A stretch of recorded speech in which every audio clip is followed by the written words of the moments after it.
millones. Y ahí comenzaron las cuestiones a complicarse para los que propusieron que gastaran más en cuestiones que son absolutamente imposibles de justificar.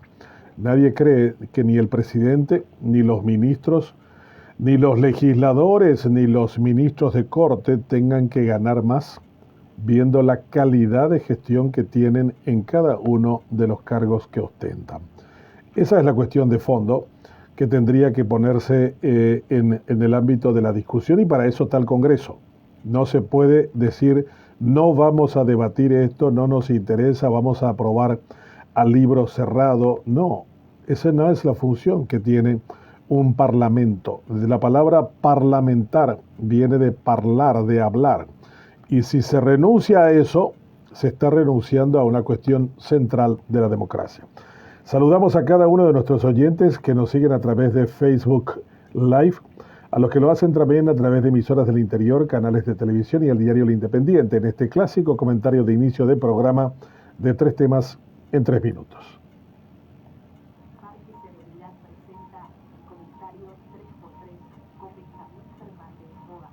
La humillación recibida por el presidente Peña por parte de los legisladores de su propio movimiento sigue causándole malestar. Y básicamente lo que ha querido en los últimos tiempos es tratar de morigerar la cuestión, afirmando que la palabra extorsión que se utilizó en realidad lo que quiere decir es negociación. Nunca habíamos escuchado que la palabra extorsión tuviera como sinónimo negociación.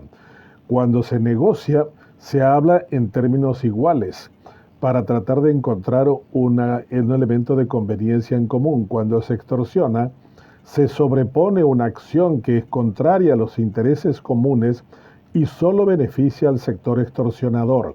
No hay negociación en esa parte de la expresión gramatical española.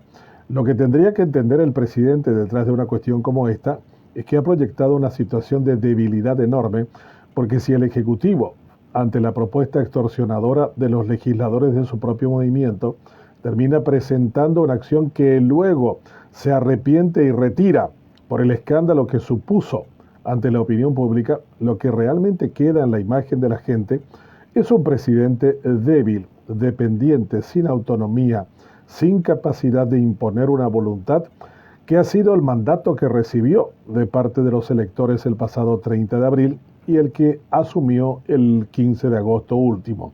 Lo que esperamos de un presidente es que tenga carácter y que obre en consecuencia, no alguien que ante el primer golpe en la mesa termine modificando el significado de la palabra extorsión por negociación.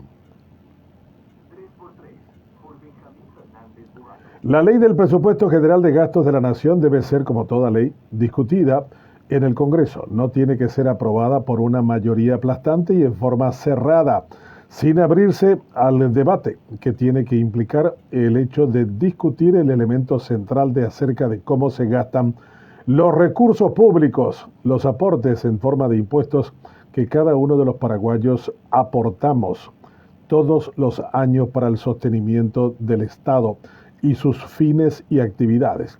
Allí veremos si dónde están los recursos, dónde se van, por qué razón, y ahí escucharemos si realmente merecen incrementos los ministros del Poder Ejecutivo, el presidente, el vicepresidente, los legisladores, los miembros del Poder Judicial. Allí es en donde aparece ante la opinión pública los argumentos de cada uno de los sectores, y en base a eso tenemos una mejor idea acerca de ese voluminoso documento que incluso al propio ministro de Economía le es desconocido, porque ha terminado colocando en dicha ley, que será aprobada a libro cerrado si así acontece, pagando a parlasurianos que ya no existen como tales para recibir ningún estipendio. Las cosas que se estarían aprobando a libro cerrado que no sabemos y que no nos enteraremos si no hay debate sobre el tema en cuestión.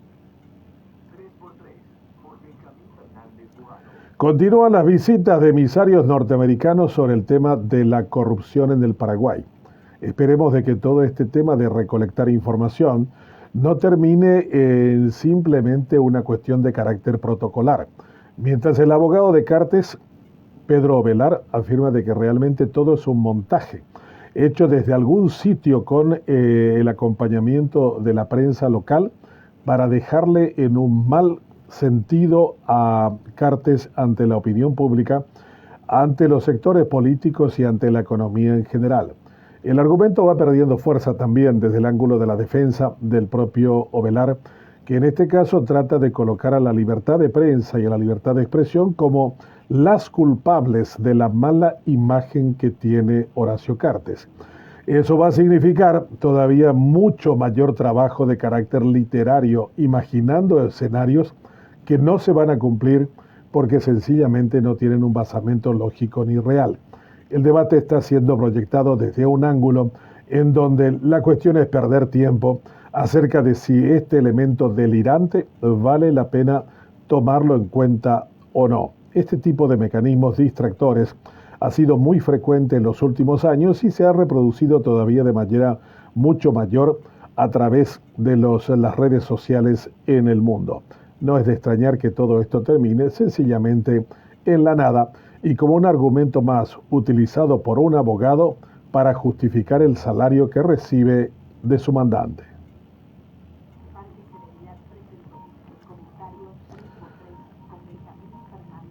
Y como todas las mañanas tenemos un tema de actualidad que profundizamos. Nuestro tema de conversación de hoy: ¿por qué cree usted que los legisladores cartistas han humillado a Peña? ¿Qué hay detrás de ese acto en el que todos se mostraron muy contentos de la manera como caía embarrado en sus argumentos de extorsión el presidente de la República? Y conste que son del mismo movimiento y del mismo grupo. ¿Por qué cree usted que aconteció esto? ¿Por qué los legisladores cartistas han humillado a Peña? Nuestro tema de hoy aquí en Libre, aquí en Contrapoder. Usted puede participar con nosotros. 50 90 87 al 9, nuestros teléfonos en estudios.